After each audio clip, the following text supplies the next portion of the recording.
नमस्कार मंडळी, सगळ्यांना श्री स्वामी समर्थ. आज आहे गुरुवार, तर गुरुवारचे मस्त स्वामी महाराजांना अभिषेक घालून मस्त अंघोळ केली आणि मस्त अंघोळ करून त्यांना पुसून वगैरे घेतले. कारण आज गुरुवार त्यांचा दिवस आहे म्हणून त्यांना म्हणजे असं रोजच करत असते मी, काही नाही. त्यांना ही ना अत्तर खूप प्रिय आहे म्हणून ते लावून वगैरे दिलं.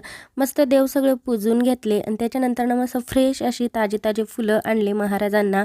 परत बाकीच्या आपल्या देवांना सगळी फुलं मस्त देवांना वाहून दिली आणि असा अप्रतिम सुंदर असा नजारा बघायला भेटला.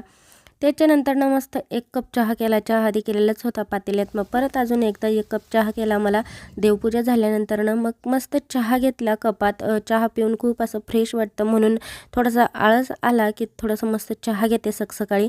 त्याच्यानंतर ना मग पारायण चालू आहे माझं म्हणून मग अध्याय वाचायला घेतले. लगेच चहा पिऊन अध्याय वाचायला घेते म्हणजे बरोबर होऊन जातं. अध्याय वाचल्यानंतर मग चला आता बाकीचे कामं करते. बाय.